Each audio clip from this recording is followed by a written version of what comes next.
இப்போ எங்கள் அப்பா வீர யார் சார் தருவா?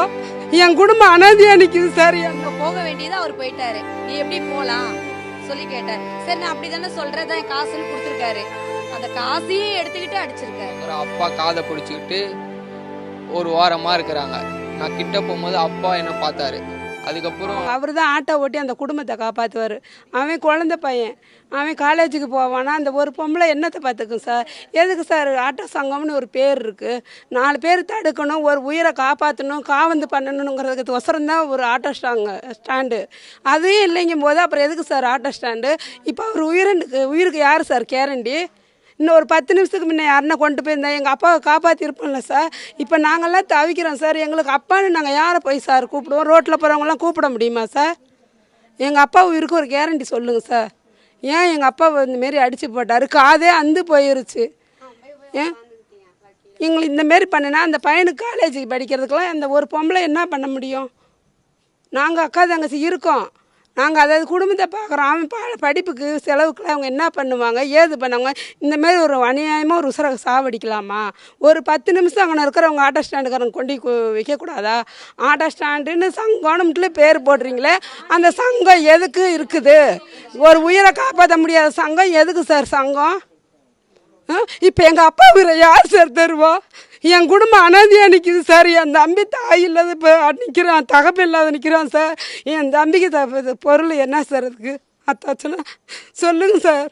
நாங்கள் பேங்கில் அதில் வேலை செய்கிறவங்களா சார்? கூலி வேலை செய்கிறவங்க சார். கல் மண் தூக்குறவங்க. எங்களை இந்தமாரி பண்ணலாமா சார்? அதுக்கு நீங்கள் தான் நியாய நீதி கேட்டு நீங்கள் சொல்லணும், ஒரு முடிவு பண்ணணும் சார்.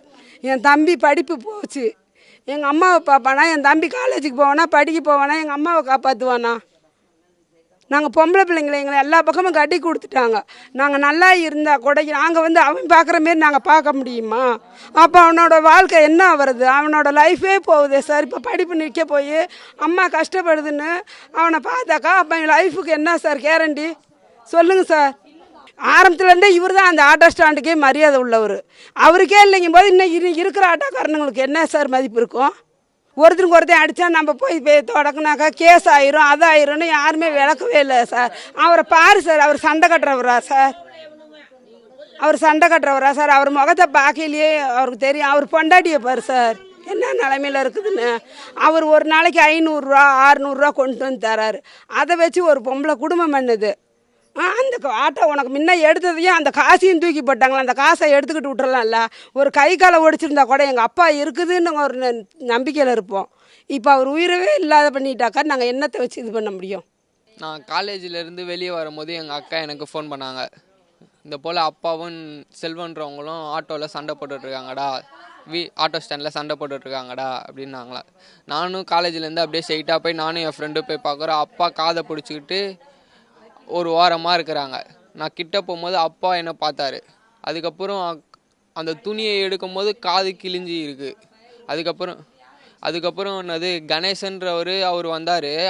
அவர் அதுக்கப்புறம் ஆட்டோவை எடுத்துக்கிட்டு போய் கேஹெச்எம்ல போய் அட்மிட் பண்ணும்போது போலீஸ்க்கு என்னது டாக்டர் பார்த்தாங்க. பார்த்துட்டு அதுக்கப்புறம் இதாகிடுச்சு அப்படின்னாங்க.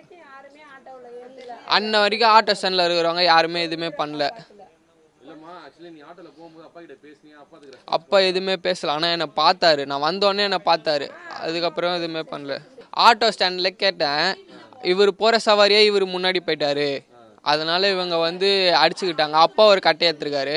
அவர் இந்த நோ பார்க்கிங் போர்டு இருக்குங்களா, அந்த அதை எடுத்து அப்பா காதுலேயே அடிச்சிருக்கிறாரு. இல்லை, செல்வம். எம்ஜிஆர் காலனி. எங்கள் சித்தப்பாவை தான் சார் அடிச்சிட்டாங்க.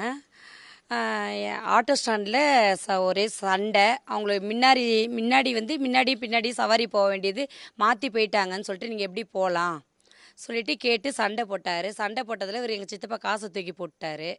காசை தூக்கி போட்டதுலேயும் அவர் இது இல்லாமல் கட்டையில் அடித்து காதே அறுந்துருச்சு. அங்கே யாருமே சுற்றி இருக்கிறவங்களாம் பார்த்தாங்க, யாருமே கூட்டிகிட்டு போகல. பையன் காலேஜிலேருந்து இன்ஃபார்ம் பண்ணி அவன் ஆட்டோவில் அவங்க அப்பா ஆட்டோலேயே கூட்டிகிட்டு போனாங்க சார். இல்லை சார், இங்கேருந்து ஹாஸ்பிட்டலுக்கு கூப்பிட்டு போவதுனையும் மயக்கத்தில் இருந்தார். ஹாஸ்பிட்டலுக்கு போகவும் இறந்துட்டார். 10 நிமிஷத்துக்கு முன்னாடி இருந்திருந்தா காப்பாற்றிருக்கலாம். நீங்கள் ஏன் அங்கே இருக்கிறவங்க யாரும் கூட்டிகிட்டு வரலையான்னு சொல்லி எங்களை கேட்டாங்க சார். யாருமே கூட்டிகிட்டு வரல. ஹாஸ்பிட்டலில் கேட்டாங்க. அவங்கெல்லாம் ஒரே ஏரியா தான், இங்கே தான் இருக்கிறாங்க. ஆனால் இது மாதிரி யாருமே தடுக்கலை. அது என்னன்னு தெரியல. அங்கே எல்லாருமே இருந்திருக்காங்க. சும்மா விளையாட்டாக தான் பேசிகிட்டு இருந்தாங்கன்னா அது பெரிய பிரச்சனையில் ஆயிடுச்சு. இடையிலலாம் போகக்கூடாதுன்னு ஒரு இது மாதிரி கட்டை மாதிரி வைப்பாங்கல்ல சார், அந்த கம்பி மாதிரி இருக்கும்ல, அதுலேயே கட்டையில் வந்து திம்ஸு மாதிரி இருக்குது. அந்த கட்டையை எடுத்து அடிச்சிட்டாங்க சார். அது காதில் அடித்து காதே அறுந்துருச்சு. இந்த இடம் நெத்தி இப்போ அப்படியே லைட்டாக இதுவாயிடுச்சு. நாங்கள் ஹாஸ்பிட்டலுக்கு போய் நாங்கள் கதறிக்கிட்டு இருக்கோம். அங்கே ஃபஸ்ட்டு ஒரு வாரத்துக்கு முன்னாடி ஆட்டோவில் அடிபட்டவங்க, இது மாதிரி அடித்து கொன்னவங்க அவங்க கேட்குறாங்க, இன்றைக்கி யார் அடித்து கொண்டாங்க யாருன்னு சொல்லி கேட்குறாங்க சார்.